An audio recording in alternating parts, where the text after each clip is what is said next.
ನಮಸ್ಕಾರ ಸ್ನೇಹಿತರೆ, ನಾನು ಮೇಘರಾಜ್. ಸ್ನೇಹಿತರೆ, ತಾವೆಲ್ಲ ನನ್ನ ಚಾನಲಲ್ಲಿ ಸರ್ ಅಸಿಸ್ಟೆಂಟ್ ಪ್ರೊಫೆಸರ್ ಎಕ್ಸಾಮಿಗೆ ಏನೆಲ್ಲ ಸಿಲೆಬಸ್ ಇರುತ್ತೆ, ಎಷ್ಟು ಪೇಪರ್ಸ್ ಇರುತ್ತೆ ಅಂತ ನಿನ್ನೆಯಿಂದ ಕೇಳ್ತಾ ಇದ್ದೀರಿ. ಹಾಗಾಗಿ ಈ ದಿನ ನಾನು ಟೋಟಲ್ 4 ಪೇಪರು, 4 ಪೇಪರಲ್ಲಿ 3 ಪೇಪರ್ನ ಸಿಲೆಬಸ್ನ ಇಲ್ಲಿ ಶೇರ್ ಮಾಡ್ತೀನಿ. 4ನೇ ಪೇಪರು ನಿಮ್ಮ ಸ್ಪೆಸಿಫಿಕ್ ಸಬ್ಜೆಕ್ಟ್ ಆಗಿರೋದ್ರಿಂದ ಅದನ್ನು ನೀವೇ ರೆಫರ್ ಮಾಡಬೇಕಾಗುತ್ತೆ.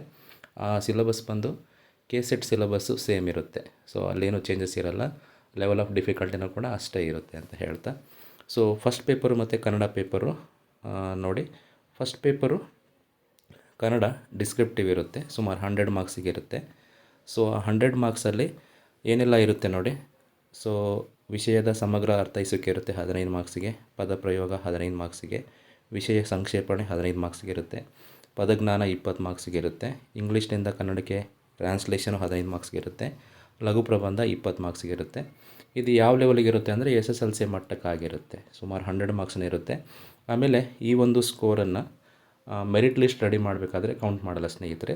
ನೀವು ಜಸ್ಟ್ ಇದನ್ನು ಕ್ವಾಲಿಫೈ ಆಗಬೇಕು. ಅದಾದಮೇಲೆ 2ನೇ ಪೇಪರ್ ಬಂದು English, comprehension of given passage ಕೊಟ್ಟಿರ್ತಾರೆ, ಅದರ ಬೇಸಿಸ್ ಮೇಲೆ ಕ್ವಶನ್ಸ್ ಕೊಟ್ಟಿರ್ತಾರೆ, ಅದನ್ನು ಆನ್ಸರ್ ಮಾಡಬೇಕಾಗತ್ತೆ. ಹಾಗೆ ಪ್ರಿಸೈಸ್ ರೈಟಿಂಗು, ಒಂದು ಪ್ಯಾರಾ ಕೊಟ್ಟಿರ್ತಾರೆ, ಅದನ್ನು ಚಿಕ್ಕದಾಗಿ ಒಂದು ನಮಗೇನು ಅರ್ಥ ಆಗಿದೆಯೋ ಆ ಒಂದು ಇದರಲ್ಲಿ PSI ಎಲ್ಲ ಕೇಳ್ತಾರೆ, ಇದನ್ನು ಆ ಥರ ಬರೀಬೇಕು. ಆಮೇಲೆ ಯೂಸೇಜ್ ಬೇಸಿಸ್ ಮೇಲೆ ಕ್ವಶನ್ಸ್ 15 ಮಾರ್ಕ್ಸಿಗೆ ಕೇಳಿರ್ತಾರೆ. ವೊಕ್ಯಾಬ್ಯುಲರಿ ಬೇಸಿಸ್ ಮೇಲೆ ಸಿನಾನಿಮ್ಸು, ಆ್ಯಂಟಿನಿಮ್ಸು ಅಥವಾ ಬೇರೆ ಬೇರೆ ಥರ ಪದಗಳ ಅರ್ಥಗಳನ್ನು ಕೇಳೋದು, ಆ ಥರ ಎಲ್ಲ ಕೇಳಿರ್ತಾರೆ, ಅದೊಂದು 20 ಮಾರ್ಕ್ಸ್ಗೆ ಇರುತ್ತೆ. ಕಮ್ಯುನಿಕೇಷನ್ ಸ್ಕಿಲ್ಸ್ ಮೇಲೆ 15, ಶಾರ್ಟ್ ಎಸ್ಸೆ ಒಂದು 20 ಮಾರ್ಕ್ಸಿಗೆ ಇರುತ್ತೆ. ಇವೆರಡು ಪೇಪರ್ 1 ಮತ್ತು ಪೇಪರ್ 2 ವಿಚಾರ. 200 ಮಾರ್ಕ್ಸ್ಗೆ ಇರುತ್ತೆ, ಕ್ವಾಲಿಫೈ ಆಗಬೇಕಷ್ಟೆ. ಅರೌಂಡ್ ಒಂದು 35ಇಂದ 40 ತಗೊಂಡ್ರು ಕೂಡ ಕ್ವಾಲಿಫೈ ಆಗ್ತೀವಿ. ನೆಕ್ಸ್ಟ್ ಇಂಪಾರ್ಟೆಂಟಾಗಿ ಬರೋದು ಏನು, ನಿಮ್ಮ ಜನ್ರಲ್ ಪೇಪರ್ ಏನಿದೆಯಲ್ಲ ಅದು ವೆರಿ ಇಂಪಾರ್ಟೆಂಟು. ಇದು ಜನರಲ್ ಪೇಪರ್ ಬಗ್ಗೆ ಮಾತಾಡೋದಾದರೆ ಇಲ್ಲಿ ನೋಡಿ, ಪೇಪರ್ 1 50 ಮಾರ್ಕ್ಸ್ಗಿದ್ರೂ ಕೂಡ ಇದು 2 ಗಂಟೆ ಟೈಮ್ ಕೊಟ್ಟಿರ್ತಾರೆ ನಿಮಗೆ. ಕನ್ನಡ ಮತ್ತು ಇಂಗ್ಲೀಷು ಕೂಡ 2 ಗಂಟೆ ಟೈಮ್ ಕೊಟ್ಟಿರ್ತಾರೆ, ಅಲ್ಲಿ 200 ಮಾರ್ಕ್ಸಿಗೆ ಇರುತ್ತೆ. ಇಲ್ಲೂ ಸಹ GK ಪೇಪರು ಎಷ್ಟು 50 ಮಾರ್ಕ್ಸ್ಗಿದ್ರೂ ಕೂಡ ನಿಮಗೆ 2 ಅವರ್ಸ್ ಟೈಮ್ ಸಿಗುತ್ತೆ. ಆ 2 ಅವರ್ಸ್ ಟೈಮಲ್ಲಿ GK ಪೇಪರಲ್ಲಿ ಏನೆಲ್ಲ ಸಿಲೆಬಸ್ ಕವರ್ ಆಗಿದೆ ನೋಡಿ. ಟೀಚಿಂಗ್ ಆ್ಯಪ್ಟಿಟ್ಯೂಡ್ ಇರುತ್ತೆ, ಟೀಚಿಂಗ್ಗೆ ಸಂಬಂಧಪಟ್ಟ ಹಾಗೆ teaching, learners characteristics, factors affecting teaching, ಆ ಥರ ಯೂನಿಟ್ ಫಸ್ಟಲ್ಲಿರುತ್ತೆ. ಇವೆಲ್ಲವನ್ನು ನೀವೇನು ಮಾಡಿ ಸ್ಕ್ರೀನ್ಶಾಟ್ ತಗೊಳ್ಳಿ. ರಿಸರ್ಚ್ ಆ್ಯಪ್ಟಿಟ್ಯೂಡ್ ಮೇಲೆ ಕ್ವಶನ್ಸ್ ಇರುತ್ತೆ, ಕಾಂಪ್ರಹೆನ್ಷನ್ ಮೇಲೆ ಕ್ವಶನ್ಸ್ ಇರುತ್ತೆ, ಕಮ್ಯುನಿಕೇಷನ್ ಮೇಲೆ ಇರುತ್ತೆ. ಆಮೇಲೆ ಮ್ಯಾಥಮೆಟಿಕಲ್ ರೀಸನಿಂಗ್ ಆ್ಯಂಡ್ ಆ್ಯಪ್ಟಿಟ್ಯೂಡು, ಅದೇ types of reasoning, number series, letter series, coding, decoding, ಅದ್ರ ಮೇಲೆ ಫ್ರ್ಯಾಕ್ಷನು, ಟೈಮು, ಡಿಸ್ಟೆನ್ಸು, ಅದ್ರ ಮೇಲೆ ಲಾಜಿಕಲ್ ರೀಸನಿಂಗ್ ಮೇಲೆ ಕ್ವಶನ್ಸ್ ಇರುತ್ತೆ.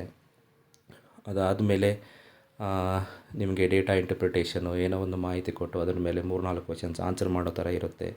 ಇನ್ಫಾರ್ಮೇಷನ್ ಆ್ಯಂಡ್ ಕಮ್ಯುನಿಕೇಷನ್ ಟೆಕ್ನಾಲಜಿ ಮೇಲೆ ಕ್ವಶನ್ಸ್ ಕೇಳಿರ್ತಾರೆ. ಪೀಪಲ್ ಡೆವಲಪ್ಮೆಂಟ್ ಆ್ಯಂಡ್ ಎನ್ವೈರನ್ಮೆಂಟ್ ಮೇಲೆ ಕ್ವಶನ್ಸ್ ಇರುತ್ತೆ. ಅದಾದಮೇಲೆ ಹೈಯರ್ ಎಜುಕೇಷನ್ ಸಿಸ್ಟಮ್ಮು ವೆಬ್ಸೈಟ್ಸ್ನ ಸ್ವಲ್ಪ ರೆಫರ್ ಮಾಡಿ, ಏನೆಲ್ಲ ಸ್ಕೀಮ್ಸ್ ಗೌರ್ಮೆಂಟಿಂದ ತಂದಿದ್ದಾರೆ ಅಂತ.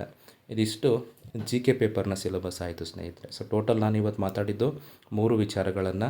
ಏನೇನು, ಒಂದು GK ಪೇಪರ್ 50 ಮಾರ್ಕ್ಸಿಗೆ ಇರುತ್ತೆ, GK ಪೇಪರ್ 50 ಮಾರ್ಕ್ಸಿಗೆ ಇರುತ್ತೆ. 50 ಮಾರ್ಕ್ಸಿಗೆ 2 ಅವರ್ಸ್ ಇರುತ್ತೆ. ಕನ್ನಡ ಮತ್ತು ಇಂಗ್ಲೀಷು 100 ಮಾರ್ಕ್ಸಿಗೆ ಇರುತ್ತೆ, ಕ್ವಾಲಿಫೈಯಿಂಗ್ ಇನ್ ನೇಚರ್ ಇರುತ್ತೆ. ಬಟ್ ಸ್ಪೆಸಿಫಿಕ್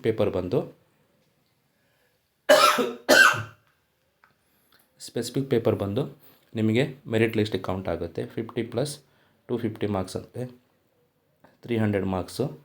ಇದು ನಿಮ್ಮ ಏನು ಮೆರಿಟ್ ಲಿಸ್ಟ್ ಅನೌನ್ಸ್ ಮಾಡೋದಕ್ಕೆ ಸಹಾಯ ಮಾಡುತ್ತೆ. ಇದಿಷ್ಟು ಸಿಲೆಬಸ್ ಬಗ್ಗೆ ಆಯಿತು. Thank you. ಏನಾದ್ರು ಡೌಟ್ಸ್ ಇದ್ದರೆ ಕಮೆಂಟ್ ಮಾಡಿ ಅಂತ ಹೇಳ್ತಾ I will stop my class. Thank you.